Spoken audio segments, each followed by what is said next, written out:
ॐ भद्रं कर्णेभिः शृणुयामदेवाः भद्रं पश्येमाक्षभिर्यजत्राः स्थिरैरङ्गैस्तुष्ट्वागुंसस्तनूभिः व्यशेम देवहितं यदायुः स्वस्ति न इन्द्रो वृद्धश्रवाः स्वस्ति नः पूषा विश्ववेदाः स्वस्ति नस्तार्क्ष्यो अरिष्टनेमिः स्वस्ति नो बृहस्पतिर्दधातु ॐ शान्तिः शान्तिः शान्तिः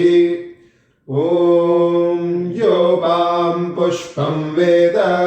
पुष्पवान् प्रजावान् पशुमान् भवति चन्द्रमा वा अपां पुष्पं पुष्पवान् प्रजावान् पशुमान् भवति य एवं वेद योपामायतनं वेद आयतनवान् भवति अग्निर्वा अपामायतनम् आयतनवान् भवति योऽग्नेरायतनं वेद आयतनवान् भवति आपो वा अग्नेरायतनम् आयतनवान् भवति य एवं वेद योपामायतनं वेद आयतनवान् भवति वायुर्वा अपामायतनम् आयतनवान् भवति यो वायोरायतनं वेद आयतनवान् भवति आपो वै वायोरायतनम् आयतनवान् भवति य एवं वेद योपामायतनं वेद आयतनवान् भवति असौ वै तपन्नपामायतनम् आयतनवान् भवति यो मुष्यतपत आयतनं वेद आयतनवान् भवति आपो वा अमुष्यतपत आयतनम् आयतनवान् भवति य एवं वेद योपामायतनं वेद आयतनवान् भवति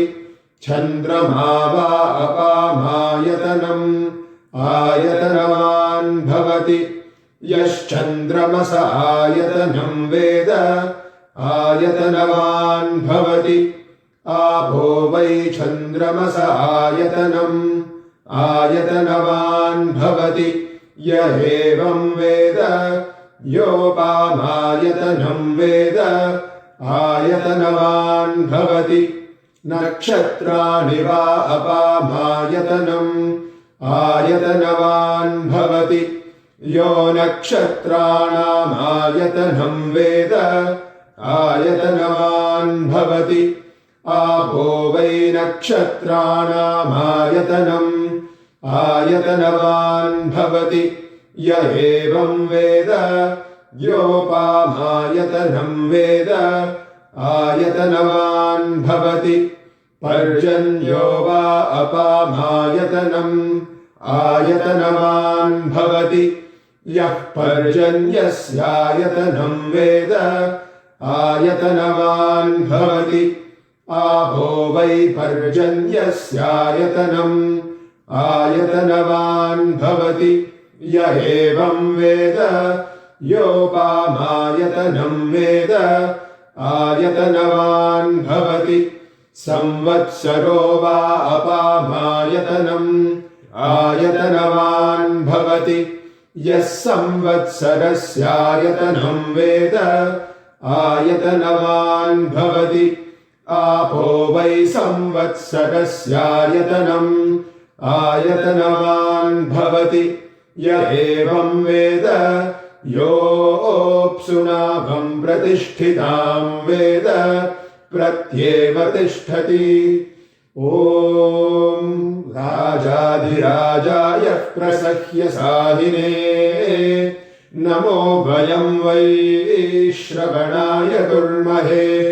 समे कामान् कामकामाय मह्यम् कामेश्वरो वैश्रवणो दधातु कुबेराय वैश्रवणाय महाराजाय नमः। ॐ शान्ति शान्ति शान्तिः। हरिः ॐ श्रीगुरुभ्यो नमः। हरिः ॐ।